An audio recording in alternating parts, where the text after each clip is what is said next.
সবাই অনুরোধ করছি আপনারা শহীদ বেদির সামনে থেকে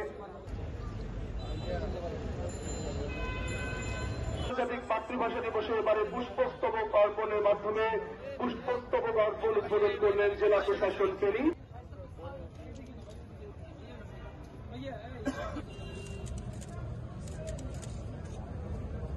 স্তবক অর্পণ করছে জেলা প্রশাসক ফেনী। প্রস্তুত থাকবে পুলিশ সুপার ফেনী। এবার পুষ্পস্তবক অর্পণ করছে বীর মুক্তিযোদ্ধা বৃন্দ। এর পরবর্তীতে পুষ্পস্তবকের জন্য এগিয়ে আছে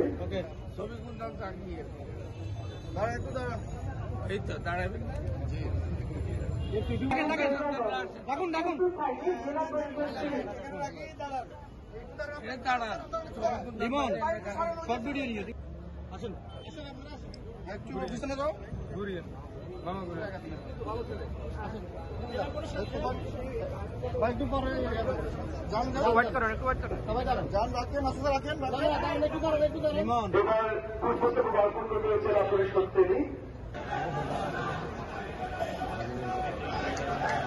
পুলিশ সুপার। প্রস্তুত থাকবে সিভিল সার্জন ফেনী। পুষ্পস্তবক অর্পণ করছে পিবিআই।